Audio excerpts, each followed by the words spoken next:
You're listening to Rendezvous with the Writer with Bobbi Jean and Jim Bell, only on LA Talk Radio.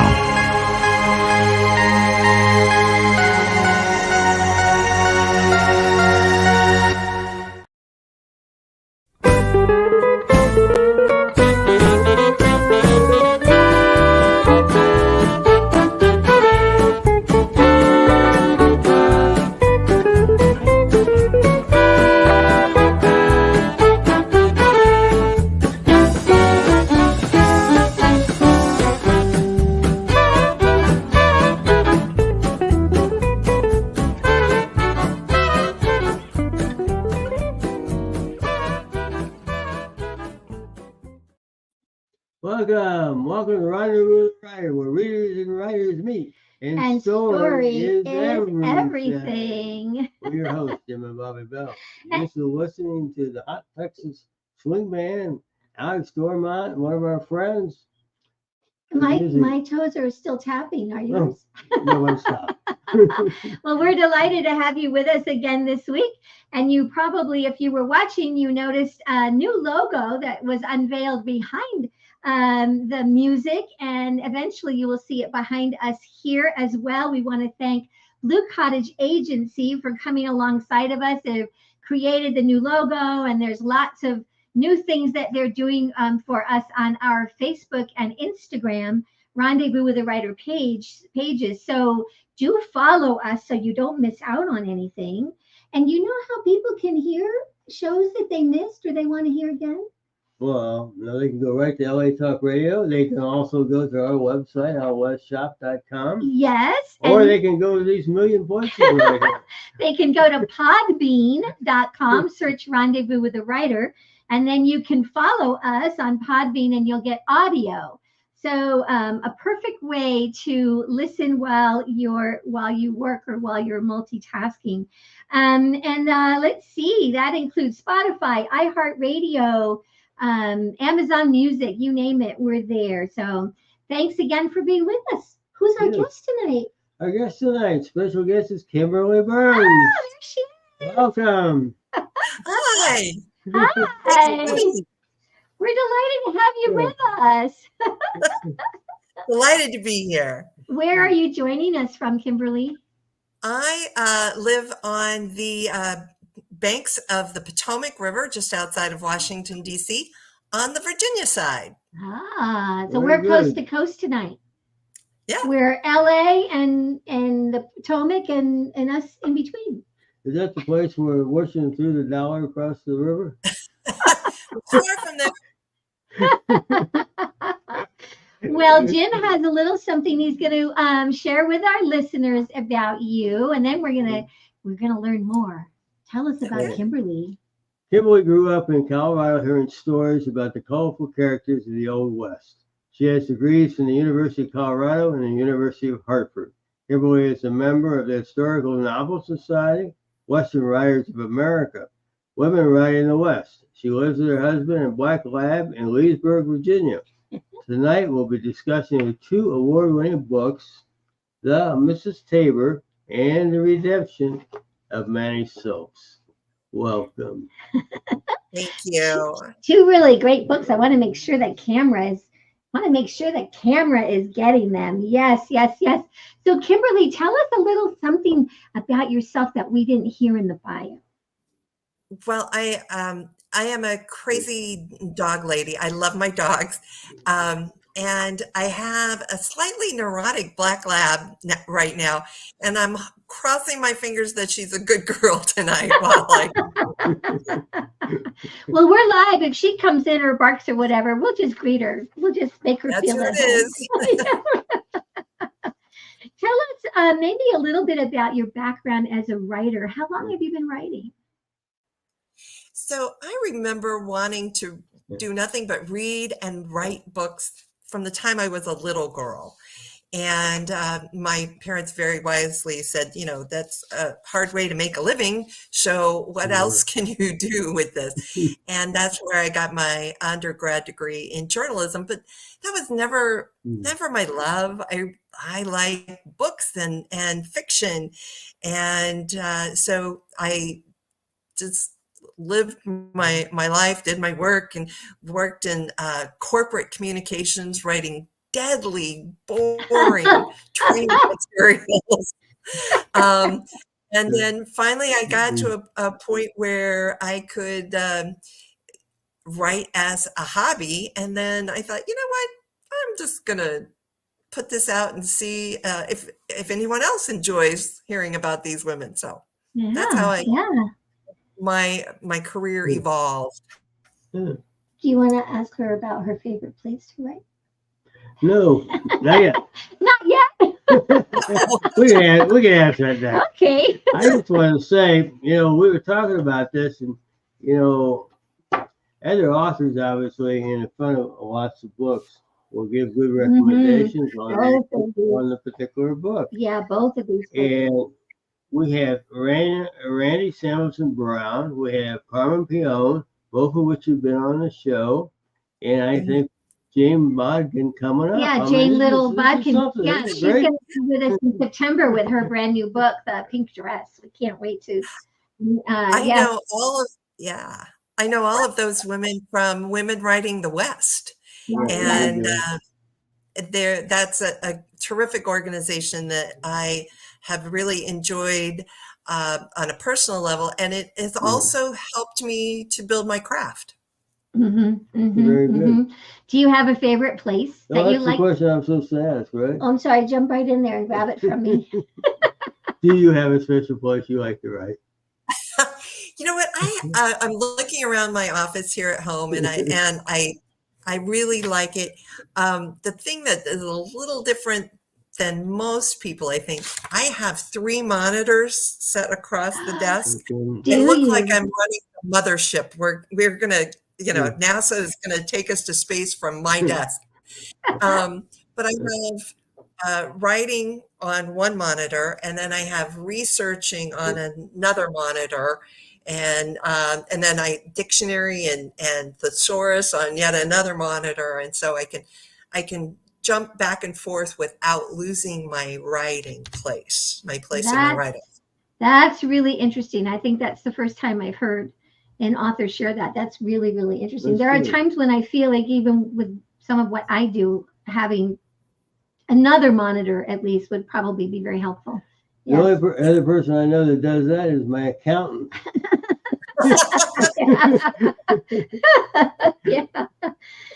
Is there a time of day that you prefer to write in? So I find that I wake up with some great ideas. I think it percolates in my subconscious all night. And I wake up and I try and jot some just reminders and shortcuts of what I want to do during the day, what I want to write a scene.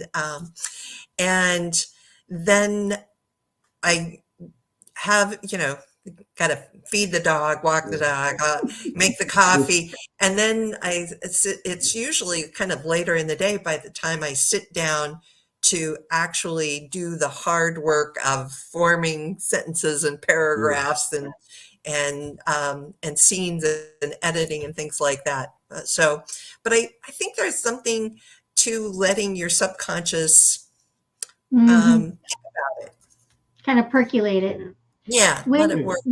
When you sit down to write, are you usually picking up from where you were when you stopped writing the day before, or just some of those ideas you have to get them down, but they're going to come in later? I think understand my question. I do understand your question. Because I do historical fiction, I have a timeline, and so it kind of leads one scene to another. This happens, and therefore that happens. But I also will, if I'm struggling with a scene or something, I'll take a break and walk the dog or listen to music or listen to the birds or something, and then I will write that scene and then come back and put it in place. And sometimes you need to backtrack. You write yourself to a point and you realize, I needed to mention this this character or this object before. And so you have to backtrack and insert that. Do you like silence, or do you need to have commotion around you or music? You know, I think I like silence. Yeah. Yeah, I would too. Not one of those people take a laptop and go to Starbucks and have people still coughing on you and don't pay any attention. No, that wouldn't be my. Yeah. I get so distracted by everything around me if there's. Yeah. How fun. Tonight we're talking about, that was fun to get to know you a little bit as a writer. Tonight we are talking about both of your award-winning books, and I'm going to hold them up again one at a time. The Mrs. Tabor, this was your first one. I love the covers.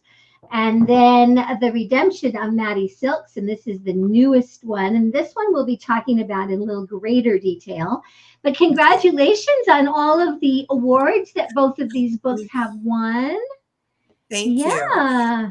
And The Redemption of Maddie Silks just won a prestigious Spur Award finalist for historic fiction. So can I tell you how I received the word of winning, of being a finalist for the Spur? Yes.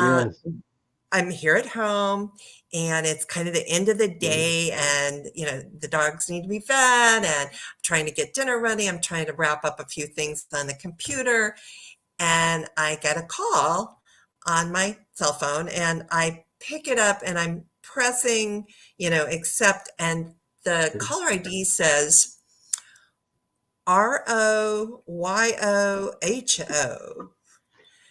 And I thought, this is like some foreign country call center scam. But I'd already hit accept. And so a voice says, Kimberly Burns, and in a very snarky voice say, no, thank you. And I hang up. Oh my gosh. And as you have figured out, it was your friend, Bob Yoho, who is the chairman of the Spur Committee that I just hung up on. I'm so glad he called back and left a message on my voicemail, kind of bewildered on why I would hang up on him, rudely hang up on him. Oh, what a story. So I called him back, and I got to meet him in person in Tombstone, and apologized. And he's a great guy, and he had to give me a little hard time. And he said, well, your Old West nickname is Kim Hang 'em Up Burns. Oh, that's precious. The next time we talk to Bob, we had him on the show just about a month ago. We'll have to think sometime to tell us, does he have any good stories of what happens when he tries to deliver the news? I bet you're not the only one. He probably has some great stories. Oh, how fun. Oh, how fun. Well, both of these books are historic fiction. And before we get into them in any kind of detail, I'd like you to just generally sort of tell us why historic fiction as a genre is so very, very important. I'm going to climb up on my soapbox because I believe with my whole heart and soul, historic fiction is so important. Think about how you learned history in school.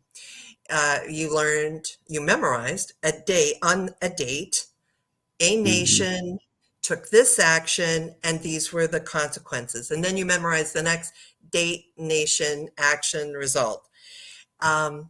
Historical fiction takes that big picture and zooms in, way, way in to a personal level, a day in the life of a person living on that date in that nation and through those actions.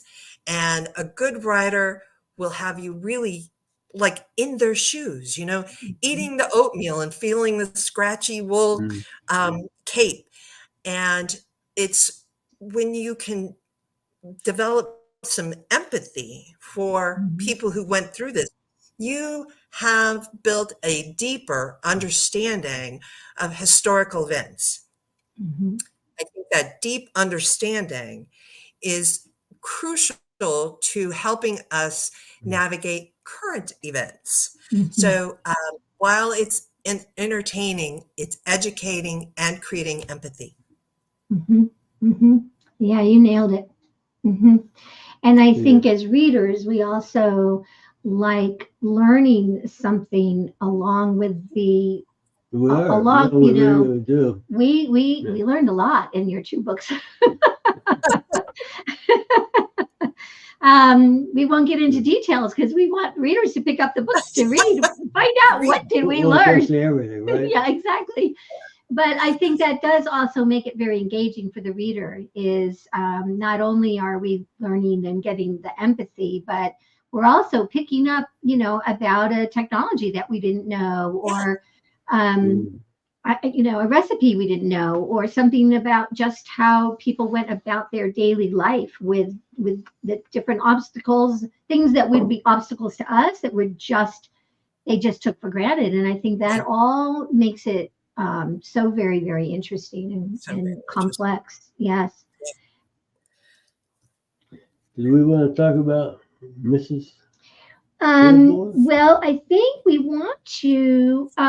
Maybe the next question is the similarities. Both of these women and these stories take place in similar time, similar place, the 1890s. And I think that as I was reading, I think as you were too, we couldn't help but think about that time period as you're presenting it and our time period today. And I think that's another thing you talk about with historical fiction, making it relevant. Mhm. Tell us a little bit about what are some of the similarity maybe that you discovered. I have found it fascinating that there are so many similarities between this Wild West or Old West in the 1890s and today. The rough and tumble politics that we're living through now, that's not new. We've done that before. And um, today people are constantly trying to adjust and keep up with the latest technology. You know what? Those people were too.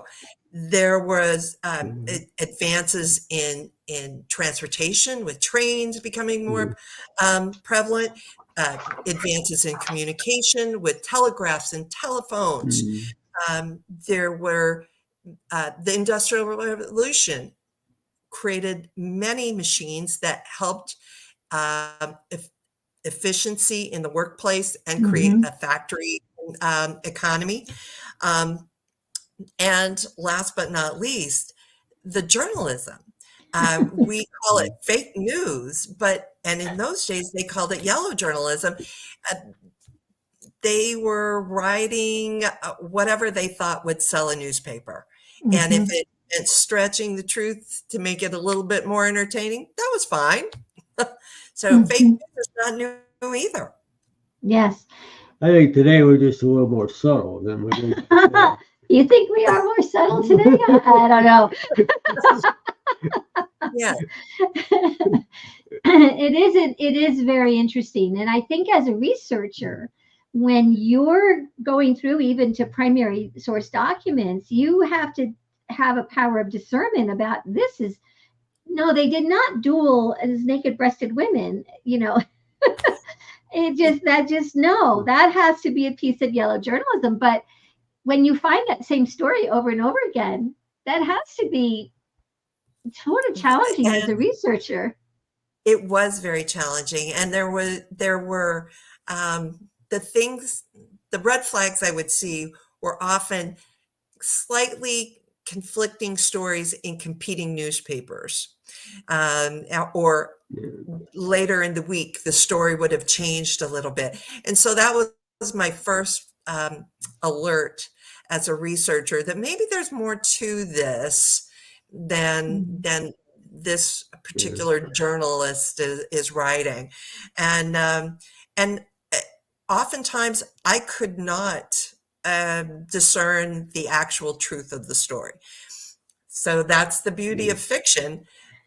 I would figure out what likely happened and fill in the gaps with a note in my editor's or my author's notes in the end. Mrs. Tabor was the first book, the Mrs. Tabor. What captured you about her and compelled you to write her story?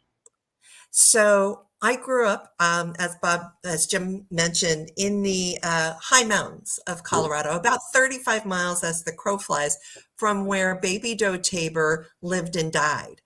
And you can still visit her matchless mine today in Leadville, in the Tabor Opera Center. And everybody where I grew up had a family story about Baby Doe Tabor. She was very well known in the area.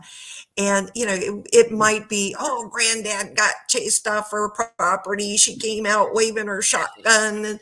Or Aunt Dottie saw her walking the streets of Denver talking to herself. But Aunt Dottie's crazy too, so we don't know who's talking to who.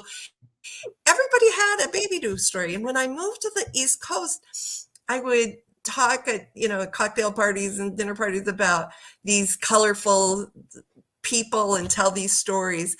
And people here didn't know any of them. And so I wanted to share these stories. They weren't stories that were well written, and with the fog of time, they're being lost. So when someone said, you should write a book, I thought, I should write a book. There you go. She was kind of a little bit of an influencer in her time.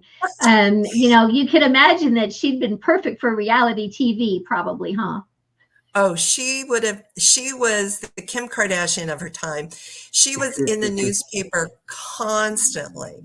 And she would go to the Tabor Opera House with her latest dress and jewels, and she would go in a little bit late. So everyone would already be seated, and she would go in, and everyone would turn and see her coming into her box. And look at her clothes, and she would take a great deal of time sitting down, and then it would all be in the newspaper the next day. And there were just endless stories about her. And she contributed to that, just as, an influencer would today. Wow. But she was a very interesting woman who was kind of making her fame and fortune the only way she really knew how. And she was a woman of her time. She didn't think she had any assets other than her good looks. What, in your research across the time of both of these ladies, was there anything that you uncovered that really surprised you, that you were not expecting to find? There were many things that really surprised me. One of them was how these women took care of themselves. The medical treatments, the home remedies, the contraceptive processes, were really eye-opening. And I think a lot of people have always wondered, how did they do that? And so I did a lot of research and found several things. This is interesting. Each madam in the different brothels and bordellos kind of had her preferred treatments for disease and contraception. I think it kind of started out as like, your personal old wives' tale. This worked for me this one time, so I'm going to have my employees use it. How interesting. Yes. So the latest title, and you just did talk a bit about bordello and such, and we get into that world with this, the latest book, The Redemption of Maddie Silks, which is, it's just, both books are so very interesting and compelling. I really liked both women, actually, quite a bit. I really, really liked Maddie. She is a woman in a man's world, and she is just going to take it the bull by the horns, isn't she? She is. So if Maddie lived today, she would be a Fortune 500 CEO.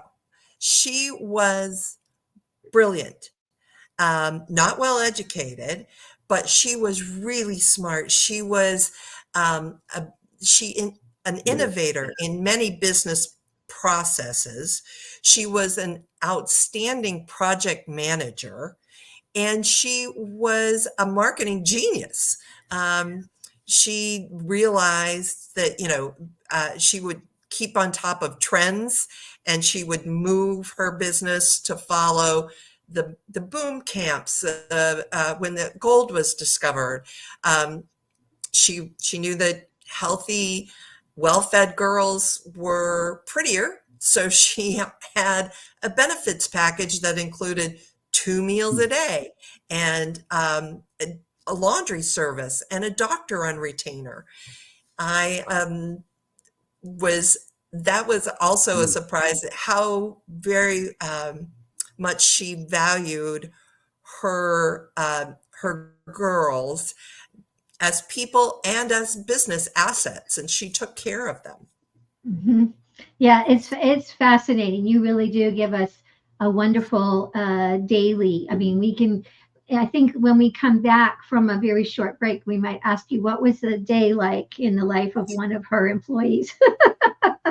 Let's see. Actually, we are going to take a very short break, and during that time, we're going to show you a word about one of the places that you can find Kimberly's books. And that is our affiliate page, the Out West Shop affiliate page at bookshop.org. And not only will you see Kimberly's books, but you actually can see all of the books of all of our guests all the way back to August 4th of 2022. There's like 350 books or something in that curated list now.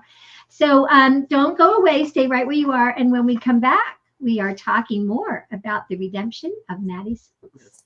Story is everything. Find a great one on Out West Shop's bookshop. Go to outwestshop.com. Find books and CDs on the menu. Choose Shop Out West on bookshop.org. Browse through featured authors on Rendezvous with a Writer. Explore curated book lists and our featured picks. Add in note cards, calendars, and jigsaw puzzles. One-stop shopping for great gifts. Use the search box to find thousands more titles. Make the switch. Your purchase supports us as independent booksellers. That's our story. Welcome back. Welcome back to Rendezvous with the Writer. Special guest, Kimberly Burns. Yeah, we're talking with Kimberly about her book, The Redemption of Maddie Silks. And we had talked the other day that maybe you wanted to read something aloud at this point. I would love to. I would love Yeah, to. wonderful. I just have something right here. Okay. All right. The pioneer women who left homes in the East to settle the new frontier had nothing left to prove, neither to themselves nor the menfolk of the region. These gals knew they could accomplish just about anything if they set their mind to it. They had survived crossing burning deserts, snow-encrusted mountains, and raging rivers. Upon arriving at their new home, they saw nothing. There were none of the social or cultural institutions that had provided civility and improved the quality of life. So they created them. Women helped construct houses, raise families, and establish towns from the rough resources at hand. As a result, the social dictates and mores of the day were smashed like bone china falling off a westward wagon. While the refined ladies of the East bemoaned their inability to sign contracts and hold bank accounts and vote, their Western sisters simply and practically got down to work. They opened businesses, they ran ranches, they homesteaded farms. In their spare time, they worked at domesticating the region. Most of the schools and churches west of the Mississippi were funded and built because the women of the area insisted on it. Their husbands and male kinfolk have explored the West, but it was women who settled the West. It was only natural that when the question of women's suffrage was raised, most Western men didn't disagree. Those bossy women are running this town anyway, was a common refrain. And in fact, Colorado women had been voting in school board elections since 1877. In a state where males greatly outnumbered females, some lonely men were of the opinion that women's suffrage might attract some quality marriage candidates. Daring and hardy adventuresses would be drawn to a new life in the Wild West if they had a hand in shaping it. Delicate flowers, accustomed to a steady life of comfort, need not apply. So, in the autumn of 1893, the men of Colorado decided in favor of allowing females a political voice. The Delta Independent newspaper declared that in the next year's elections, women will vote in this state just like a man. Everyone of age at Mattie Silk's parlor house looked forward to voting in the next year's election. Suzanne declared they would have a voice in government, a real influence in decision-making. Mattie wasn't sure about that. She had many ideas and opinions. However, most people, no matter the gender, tended not to listen to a petite female who operated on the shady side of the law. That's a great passage. It was even part of what we were going I know. to I think so. That's good that you have another one to read. Yeah. We have a lot of questions we could ask, and why don't you just tell us what's a typical day for Mattie and the girls? So they operated at a little different time schedule than most people. So they were usually up by about 11 o'clock in the morning and had their first meal of the day shortly thereafter, which in Mattie's upper end house was provided for them. Mattie had a cook, and she served them breakfast, lunch at about 11 o'clock or noon. The afternoon was free time for them. It was a complicated business, doing your hair and getting dressed and keeping your gowns, in good working order. So they all had, little chores to do around the house. But Mattie also had a very hardworking maid who changed sheets and cleaned the house. That was not expected of the girls. Dinner was usually around 5 or 6 o'clock, and they all ate dinner together. There might, in some houses, they had a restaurant attached. Mattie did not. Jenny Rogers, her friend and fellow madam, had a small restaurant where they would serve dinner to male clients, but mostly the people who were eating dinner at Mattie's house were her employees. Then they needed to start getting ready in earnest, getting the, curling the hair and all of that, and getting into the dress. And the piano player started at 9. There were usually men could come really any time in the evening, but things started hopping about 9. The girls got one night off a week. Usually Mattie closed her house on Sundays, and then they would get 1 week, a month off as well for their flow, as they called it. Yeah, it's fascinating. Yeah, it sounded like a great place to work. If you were in that business, it was the place to be. Yeah. Yeah, she had a very high class operation, and she also seemed to be very influential in town. Now, she obviously had to pay off a few folks once in a while, but it seems like some of the key people in town would come and talk to her, just, I don't know, maybe to get advice or get her opinion. She and her friend Jenny Rogers were influential. They were, successful businessmen, women, and that earned them some grudging respect. They kind of operated on both sides of the law. Many of their clients were influential business leaders and political leaders, and they were friendly with those men. But every month they had to pay what they called boodle or bribes to whatever political party was in power at that moment, and it just kept the house running smoothly, and things feelings would ebb and flow, and it kind of went along with the election calendar, and there would be routinely, an effort to clean up vice in Denver. We're going to shut down gaming halls. We're going to shut down prostitution, and then the election would pass, and the efforts would peter out until the next election cycle. Those women kind of learned to go with the flow. Yeah. Did we want to bring in Sophie Smith? Oh, I think so. Are we too early for Sophie Smith? Since I am kind of looking at time, so yeah, let's. We had a couple other. Well, yes, Sophie Smith. Tell us about this scoundrel. Sophie Smith.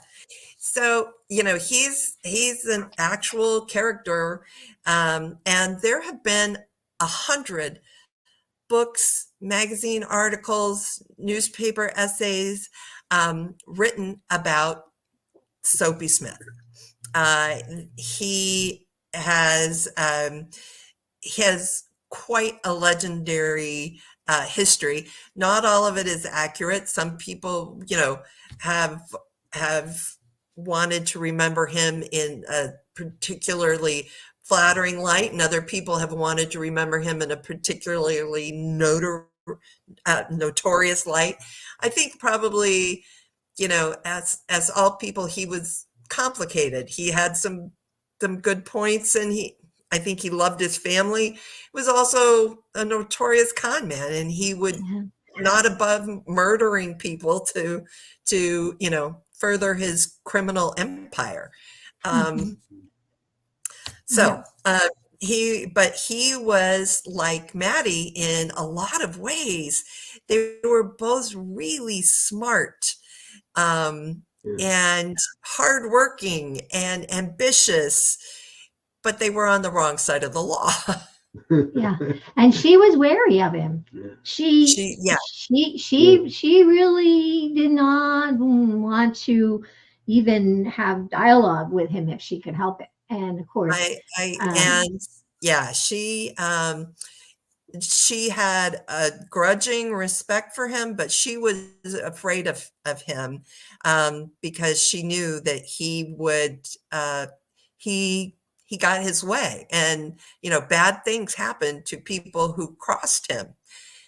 And Maddie Silks had kind of a pumpkin-headed trophy husband who was not the sharpest guy, and he kept stumbling, in Soapy's path. And and I think Maddie just knew, I gotta get him away from Soapy Smith before he does something so stupid that it gets himself killed. And she's, when we talk about her as an entrepreneur, she not only has the successful bordello business, but she's got her fingers in some other businesses as well. What else is she doing? She did. So a lot of the upper end madams dealt in real estate. They always kind of heard the inside track on, where business dealings were happening, and they had a lot of cash that they could buy, that they could use to buy real estate, and then they traded among themselves.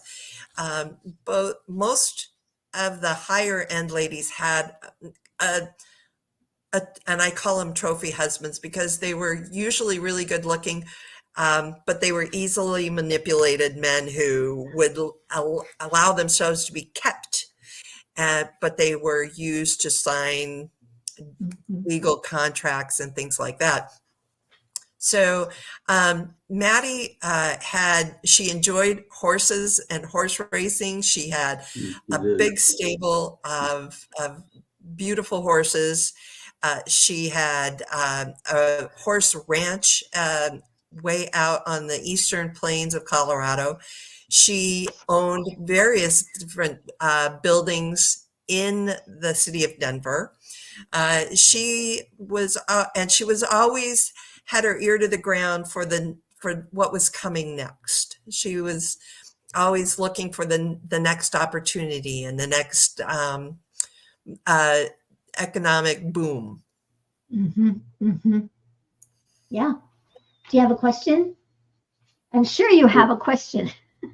Well, we don't want to give too much away. Now, we know there's a lot goes on that we're not going to give away. And Sophie, while he can really be a fun guy, he is dangerous.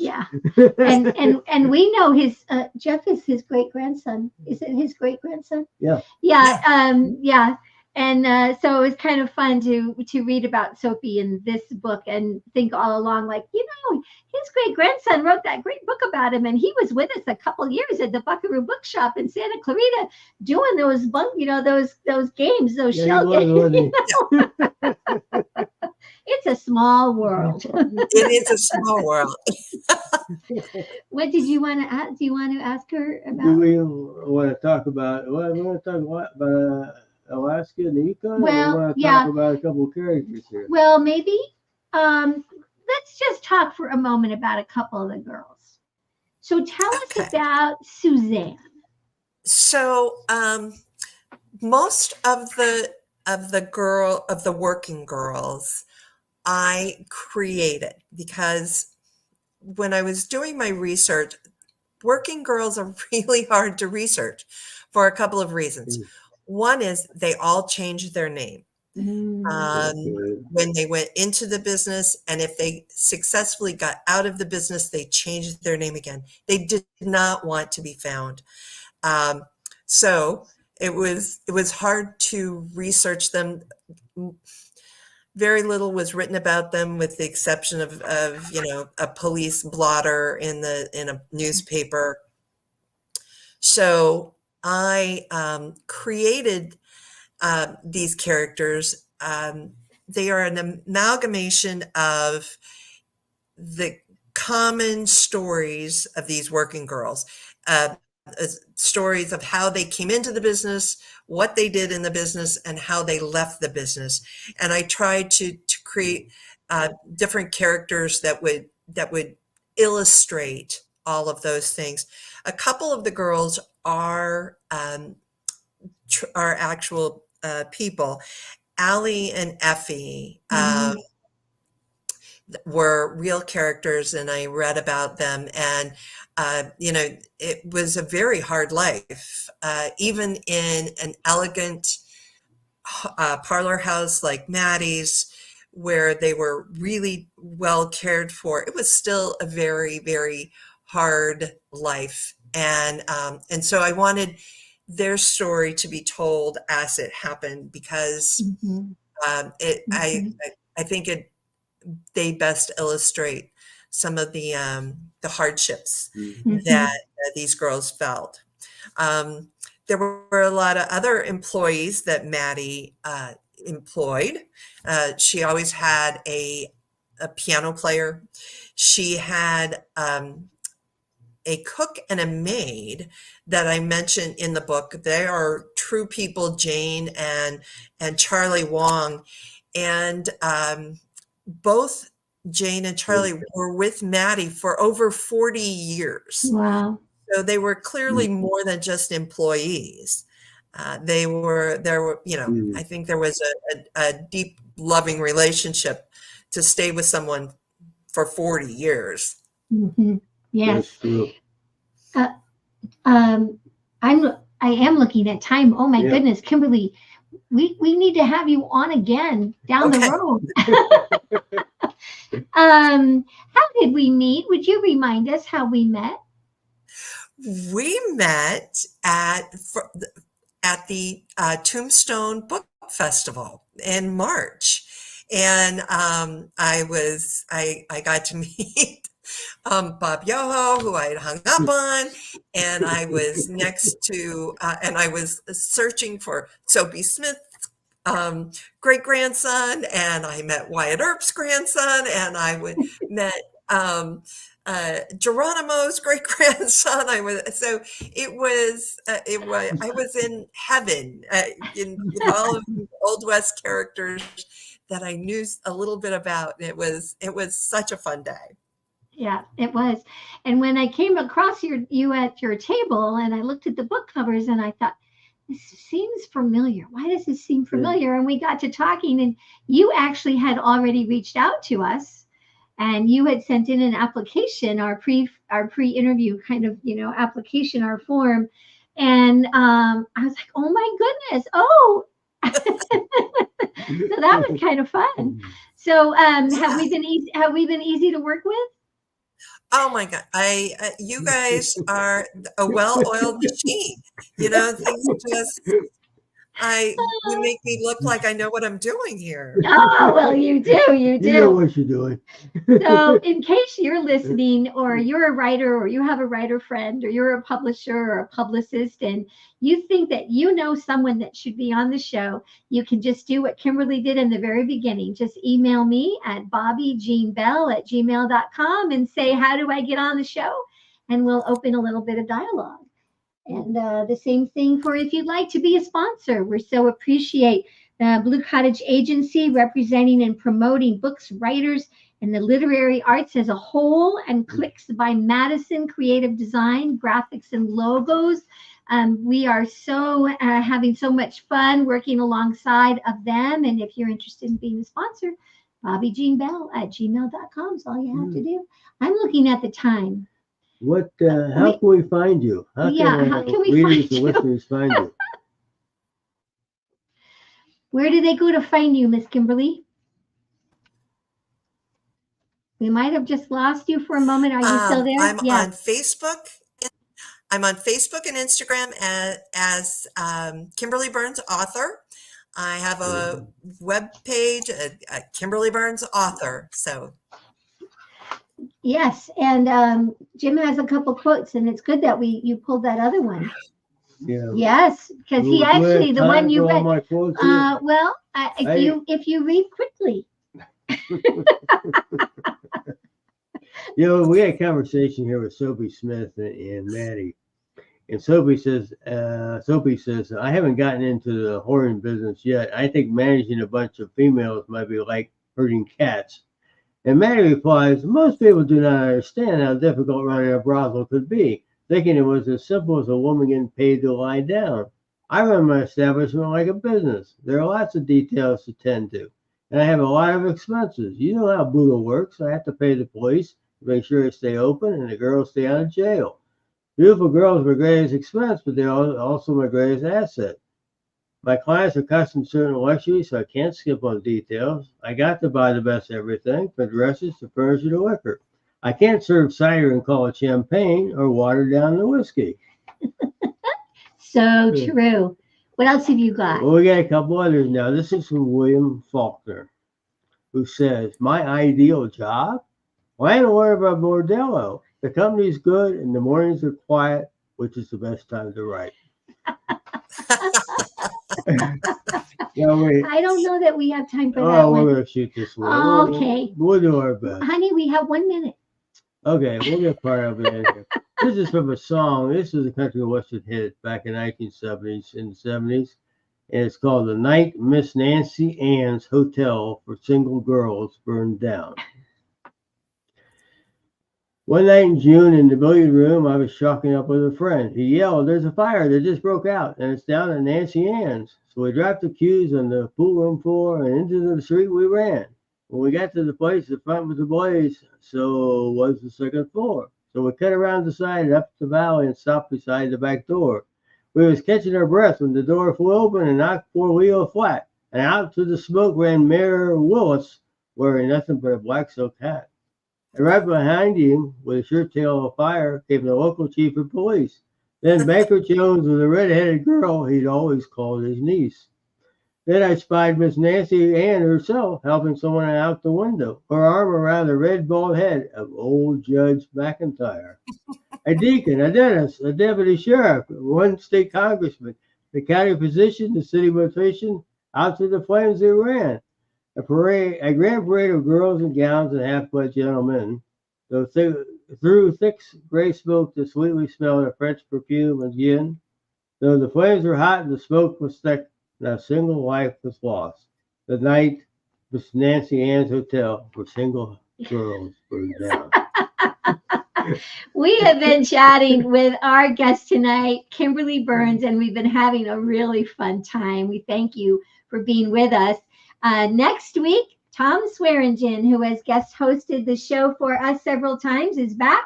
And his guest is Rod Miller, multi-award winning author, lots and lots of books to his credit. They are going to have a fabulous time.